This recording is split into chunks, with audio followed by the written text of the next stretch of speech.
우리 옆 사람과 이렇게 한번 인사하시겠습니다. 하나님은 당신을 사랑하십니다. 지난주 요절이 열왕기상서 20장 7절입니다. 너희는 이 사람이 악을 도모하고 있는 줄. 자세히 안 나와요. 네, 우리 진짜 이영경 성도님은 제가 커피 쿠폰 하나 쏘겠습니다.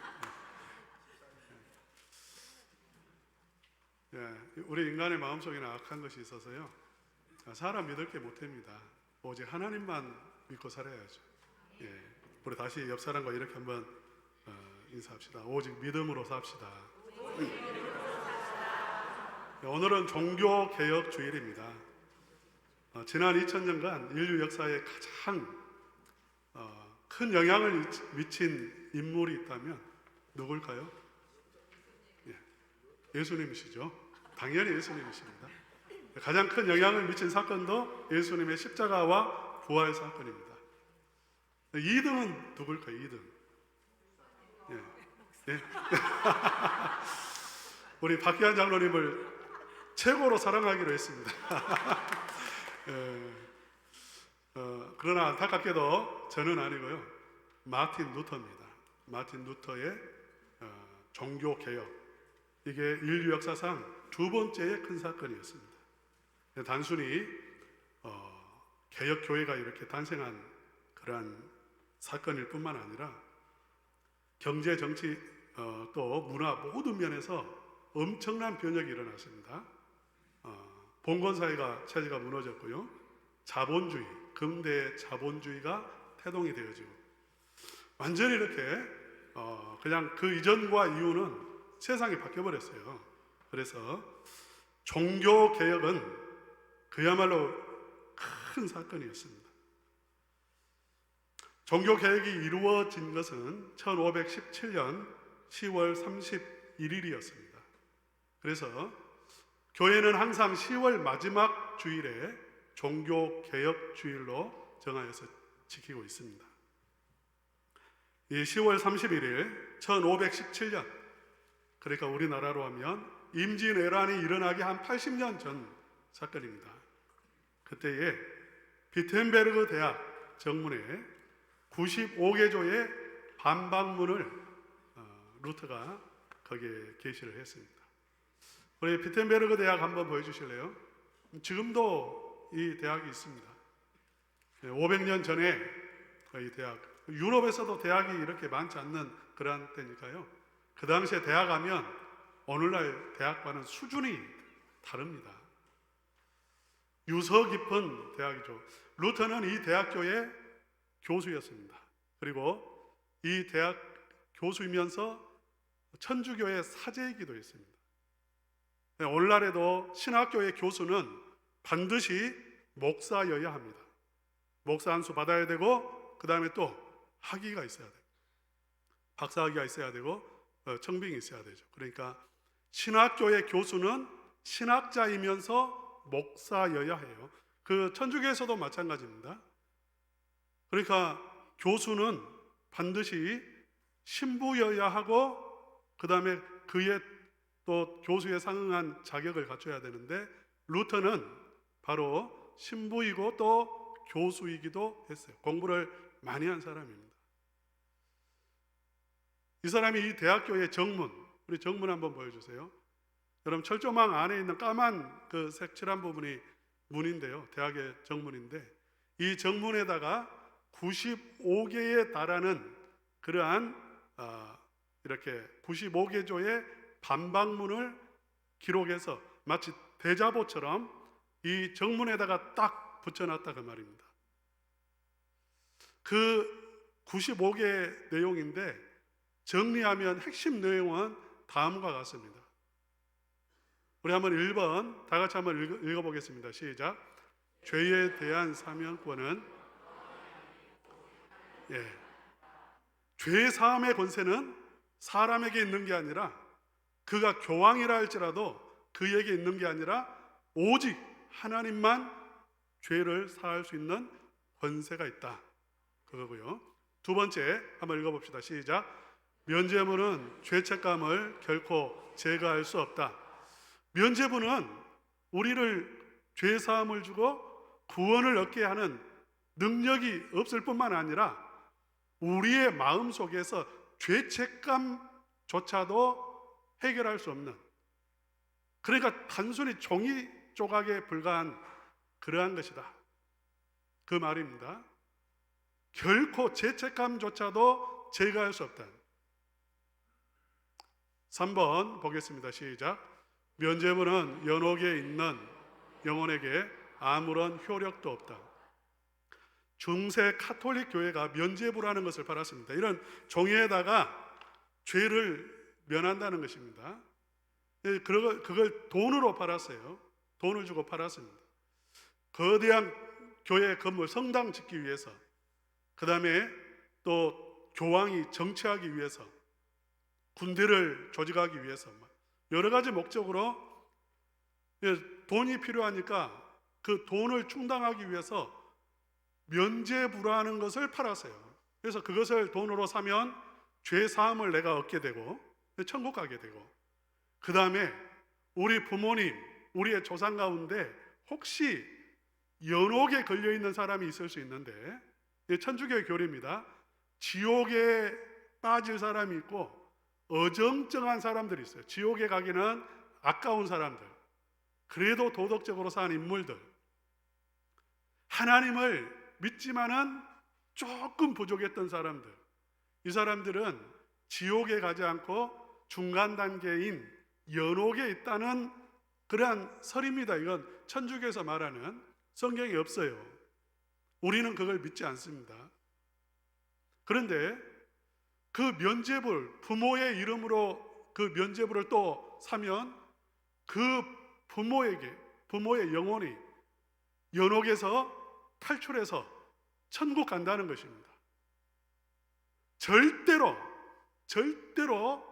그런 일은 일어날 수 없다. 루터의 반박문 내용입니다. 그 다음에 4번 우리 함께 읽겠습니다. 시작. 참으로 회개한 신자라면 이미 죄 사함을 받았으므로 면죄부는 필요 없다.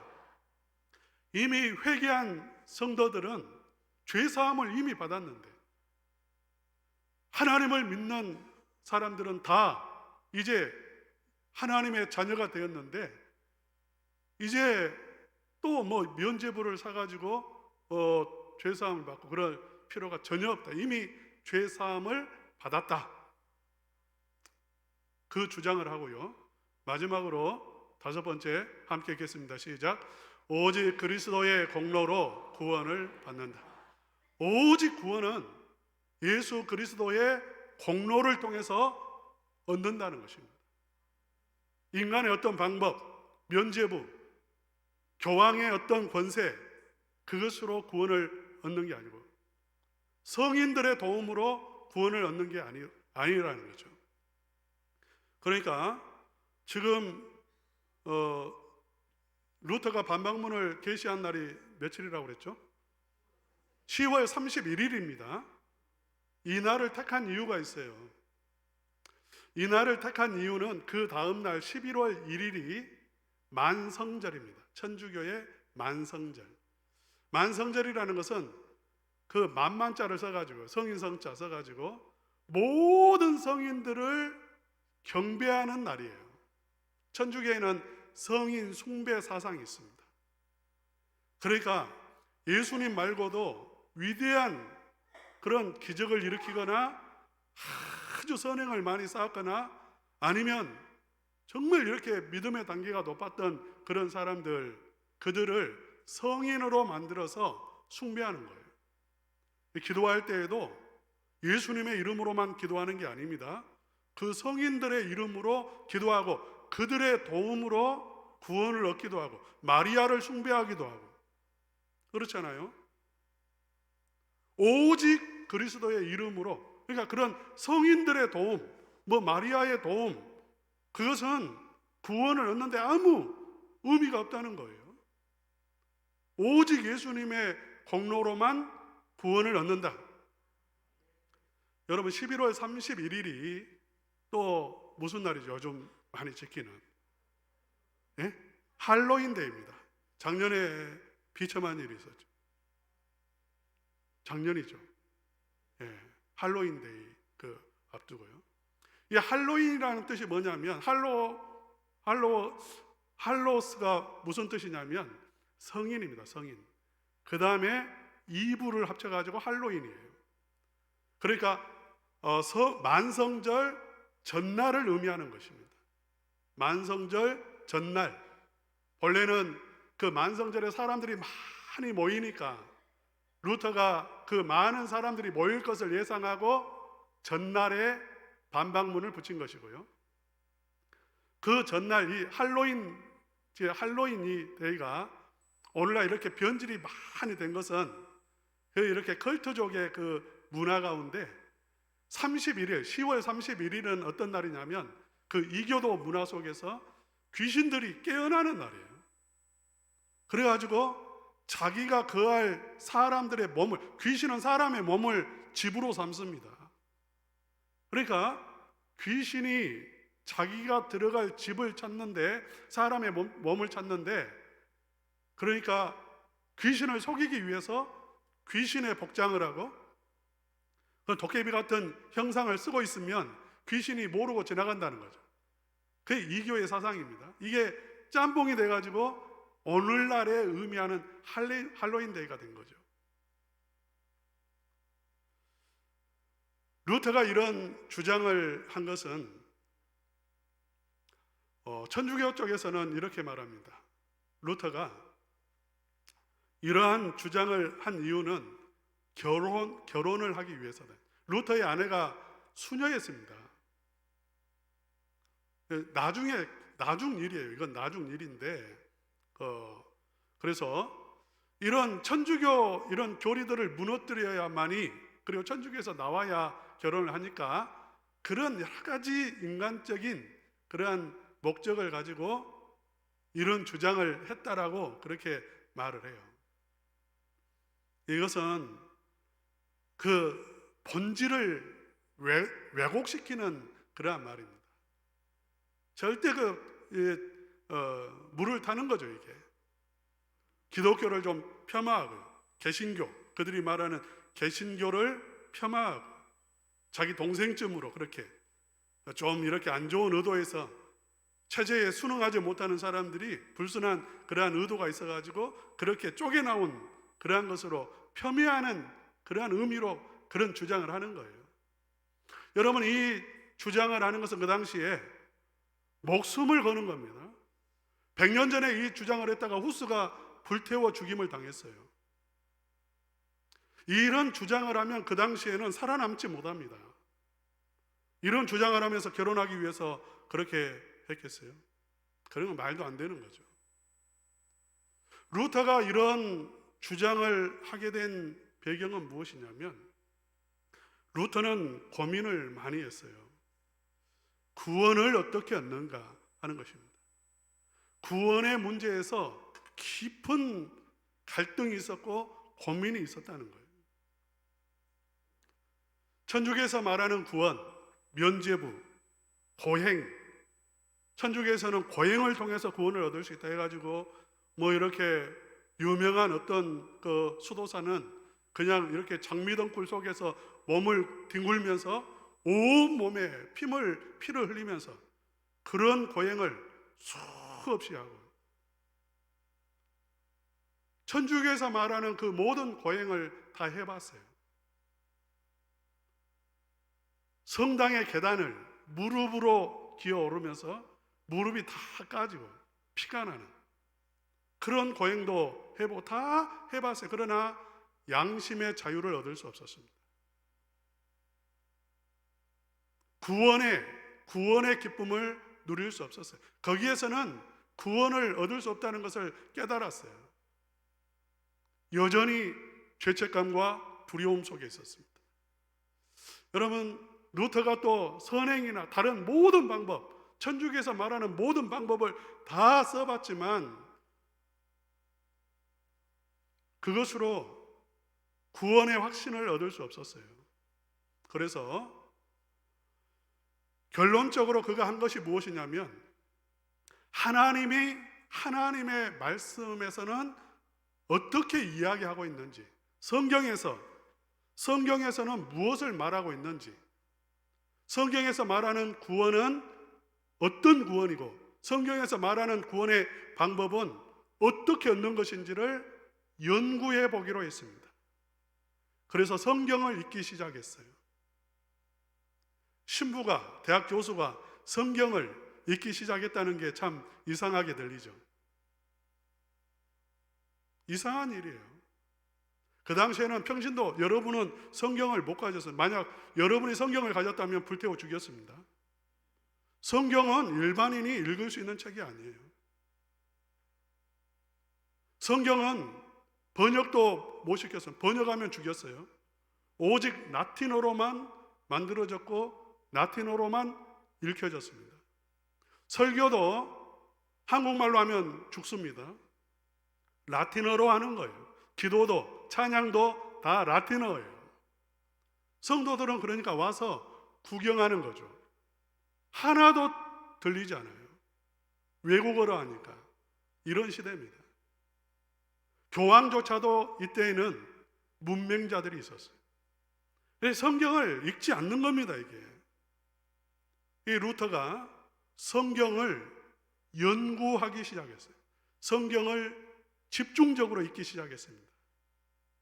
도대체 성경에서 말하는 하나님은 어떤 분이시고 성경에서 말하는 구원이란 어떤 구원인지를 찾기로 했어요. 그의 눈에 번쩍 띈 구절이 있습니다. 오늘 본문의 구절이죠. 우리 다시 한번 오늘 본문 말씀 함께 읽겠습니다. 시작. 보라, 그의 마음은 교만하며 그 속에서 정직하지 못하나 의인은 그의 믿음으로 말미암아 살리라. 이 구절입니다. 의인은 믿음으로 말미암아 살리라. 오직 의인은 믿음으로 산다는 이 구절. 이 구절은 로마서, 갈라디아서, 히브리서에서 3번 또 인용이 됩니다. 복음을 변증하면서 인용이 되죠. 우리 한번 이 말씀도 읽어봅시다. 로마서 1장 17절. 다 같이 읽겠습니다. 시작. 복음에는 하나님의 의가 나타나서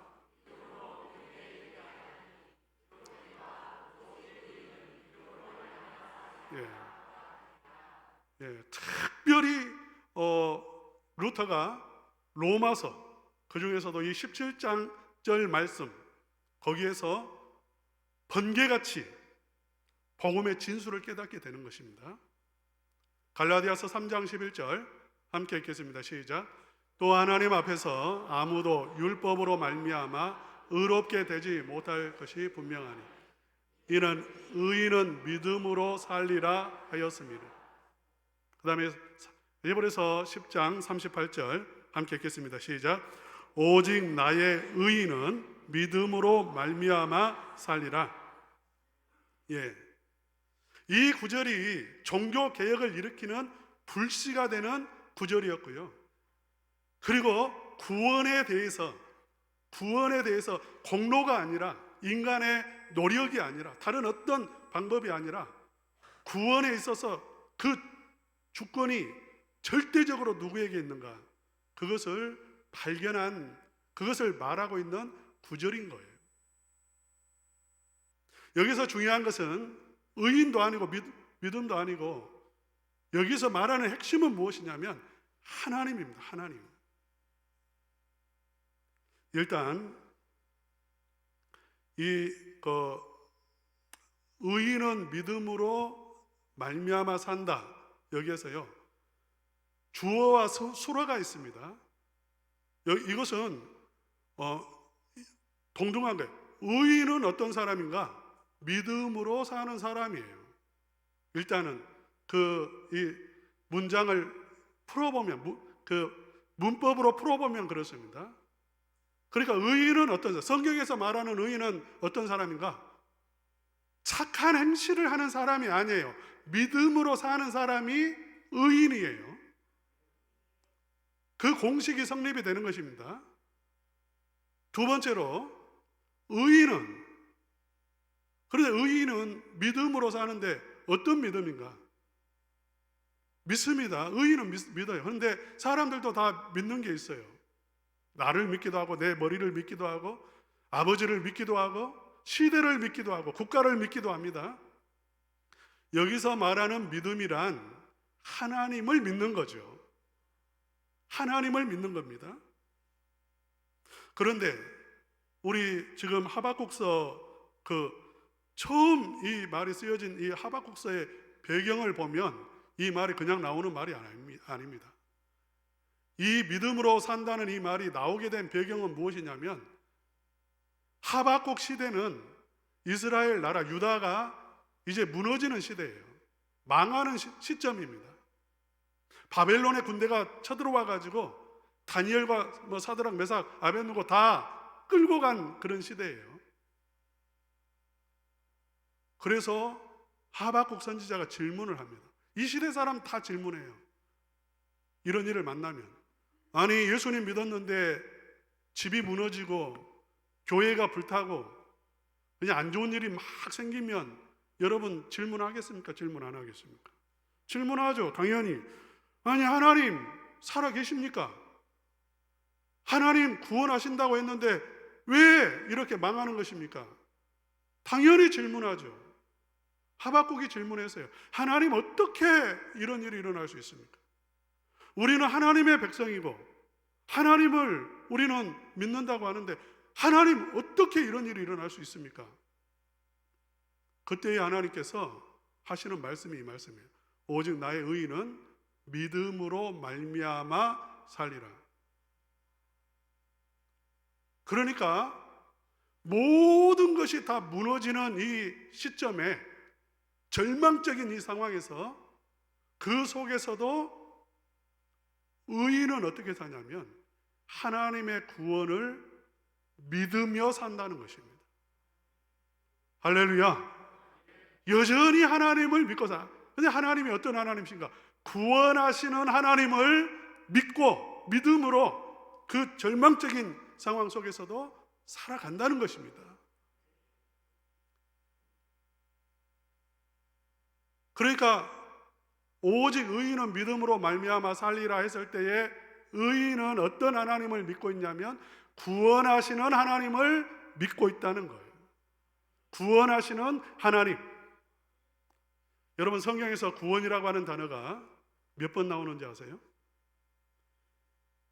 구원이라고 하는 단어가 그냥 딱 이렇게 단어 그대로 구원이라고 하는 단어가 거의 한 550번 나옵니다. 어마어마하게 나오죠. 구원 550번쯤 나오는데 구원과 같은 맥락의 단어 속량이라든지 구속이라든지 건진다든지 이 표현을 다 포함한다면 1000번 이상 나와요. 성경은 계속해서 무엇을 말하고 있냐면 하나님이 구원하신다는 것을 말하고 있습니다. 구원하시는 하나님을 이야기하고 있습니다.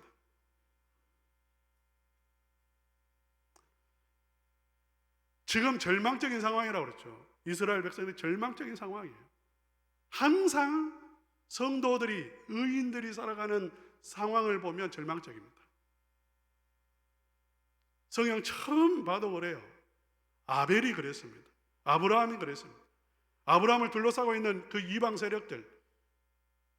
여러분 모세가 그랬고요. 또 다윗이 그랬고 성경에 나오는 모든 그 이스라엘의 상황이나 인물들의 상황을 보면 절망적이에요. 바벨론도 그렇고 아수르도 그렇고 또 페르시아도 그렇고요.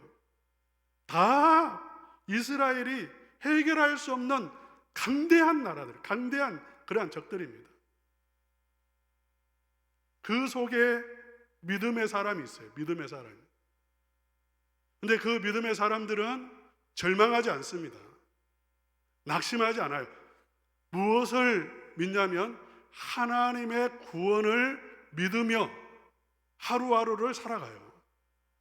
할렐루야. 예. 그러니까 성경에서는 무엇을 말하고 있냐면 지금 이 모든 성경에서 나타나고 있는 상황, 신약에서는 뭐 이렇게 절망적인 상황들이 있죠. 나병 환자, 나환자들은 그 당시에 불치병자들입니다. 중풍병자. 오늘날에도 중풍병은 고치기 힘들어요. 절망적인 내 인간의 노력과 힘, 내 인간의 이 세상의 과학, 방법, 그것으로는 해결할 수 없는 문제를 안고 있는 사람들입니다. 그런데 그 모든 문제들을 해결하는 것을 통해서 하나님은 무엇을 보여주시냐면 인간의 궁극적인 구원을 하나님이 구원하신다는 것을 보여줘요. 그러니까 구원에 있어서 주권은 누구에게 있냐면 우리 인간의 몫이 아닙니다. 하나님이 구원하신다는 것입니다. 인간의 공로가 아니라는 거예요. 인간의 공로로는 불가능하다는 것입니다. 구덩이 하나 보여주실래요? 예. 여기 구덩이에 애가 빠져버렸어요. 실제로. 가끔씩 이런 뉴스 보신 적 있을 거예요. 뭐 저기 이렇게 좀 이렇게 선진국이 아닌 좀 후진국 나라일수록 이런 일들이 많은데 우리나라 같으면 이런 한 7, 80m 됩니다. 이 구덩이가 깊어요. 이런 구덩이를 뚜껑도 안 덮어놓고 있었으면 큰일 나죠. 근데 이런 일들이 비일비재해요. 저기 아프리카나 이런 데는 애들이 이렇게 막 놀고 하다가 그냥 펑 빠져버리고 그런 일들이 한 번씩 일어납니다. 한 4살짜리가 빠져버렸어요. 여기에. 그 4살짜리의 능력, 지혜, 그 4살짜리가 여기 올라올 수 있을까요? 없을까요? 불가능해요. 구원의 길은 오직 누구에 있냐면 외부에 있습니다. 누군가가 발견하고 도와줘야 되는데 능력이 있어야 돼요. 이게 사람이 못 들어갑니다. 어른은 좁아서 들어가지도 못해요. 기가 막힌 상황이에요. 대통령까지 나섰습니다. 반드시 살려서 구원해라고. 대통령까지 나섰어요. 포크레인이 동원되고 모든 방법이 다 동원됐습니다. 간혹 꺼내는 경우가 있는데 이번에는 실패했어요. 능력이 안 돼요. 밖에서 끌어낼 능력이 안 돼요. 안에서도 능력이 안 되고 밖에서도 능력이 전혀 없어요. 우리 인간의 처한 상황은 80m 구덩이가 아닙니다. 완전히 지옥 밑바닥까지 떨어져 버렸어요. 지옥의 구덩이로 빠져버렸단 말입니다. 인간의 상태예요. 영적인 상태는 죽어버렸어요. 죽어버린 그 영혼이 하나님의 말씀을 듣는다고 믿음이 생기나요? 하나님의 말씀을 듣는다고 죽은 사람이 그게 하나님의 음성으로 들려집니까? 불가능해요. 아예 이 구덩이에 빠졌고 죽어버렸다는 거예요. 지옥 밑바닥까지 떨어져서 영혼은 죽었어요. 소망이 하나도 없는 겁니다.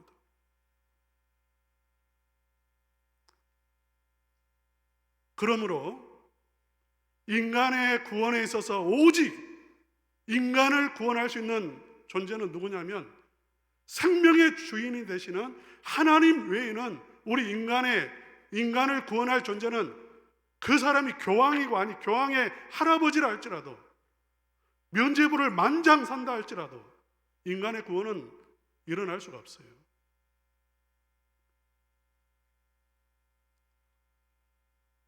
하나님께서 이스라엘 백성들에게 아까 그 포로로 끌려가는 이스라엘 백성들에게는 70년 후에 내가 너희들을 구원한다라고 약속했고 믿음의 사람들은 그 약속을 붙잡고 70년 후에는 반드시 하나님이 우리를 구원해 주실 것을 믿고 살았고요. 하나님께서는 구원의 방법을 우리에게 알려주셨죠.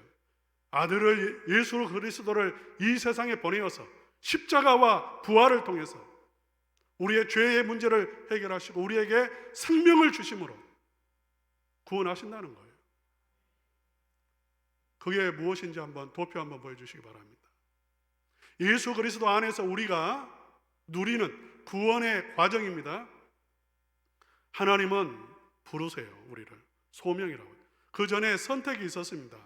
그건 여기서 생략을 했어요.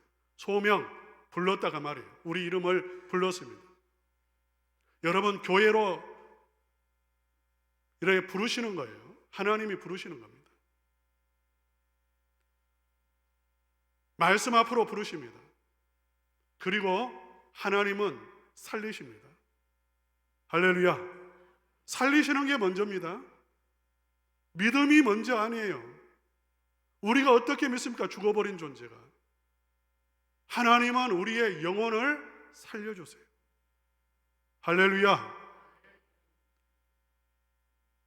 하나님이 우리의 영혼을 살려주실 때에 우리에게 무엇이 주어지냐면 믿음이 주어집니다.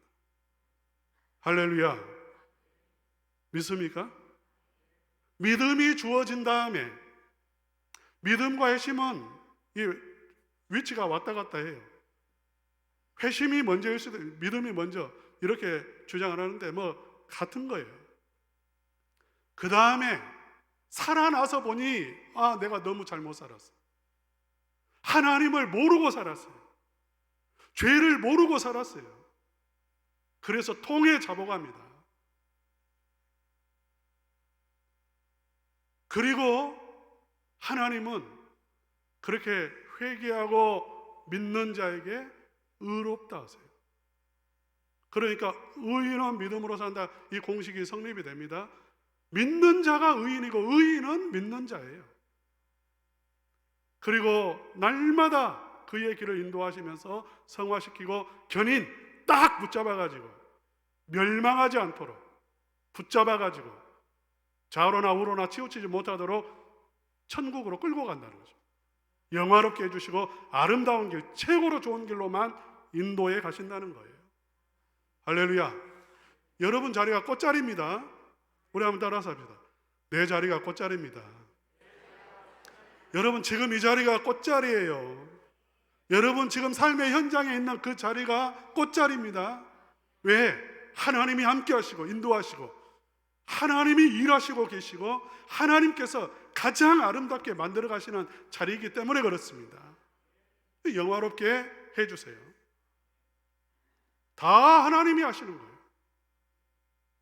소명과 중생은 특별히 전적으로 100% 하나님이 하시고, 믿음은 우리의 마음을 이제 살아났으니까 우리의 의지도 포함이 됩니다만은 그 주권도 하나님에게 있습니다. 모든 게 하나님의 소관이라는 것입니다. 그래서 하나님을 믿음으로 사는 사람, 종교 개혁이 무엇을 말하고 있냐면 이 교리가 아니라 구원은 오직 하나님이 주신다는 거예요. 예? 사람이 주인이 아니라는 것입니다. 사랑하는 우리 성도님들, 오늘 여러분은 무엇을 믿고 사시는가요? 우리가 개혁해야 될 건 무엇입니까? 우리 하나님을 믿는다라고 말합니다. 그러나 속에 들어가 보면 이 시대가 너무 힘들고 어렵고 우리 앞길은 보이지 아니하고, 그러니까 나도 모르는 사이에 하나님이 구원하시고 하나님이 내 길을 인도하시고 하나님이 생명 주시고 은혜 주실 거야, 그 믿음으로 살아가지 못하고 그냥 좌절 속에, 절망 속에, 아니면 다른 것을 의지하면서 살아간다면 오늘 내 신앙은 반드시 개혁되어야 할 줄로 믿습니다. 회복되어야 할 줄로 믿습니다. 회복시켜야 됩니다. 다시금 하나님을 바라봐야 됩니다. 다시금 내 가정, 내 자녀들 앞길을 하나님이 인도하시고 생명길을 주시고 우리 가정에 구원의 길을 주시고 반드시 나를 구원하실 하나님을 다시금 바라보실 수 있어야 됩니다. 그렇게 하시겠습니까? 예. 우리 모든 성도님들, 구원은 하나님의 선물입니다.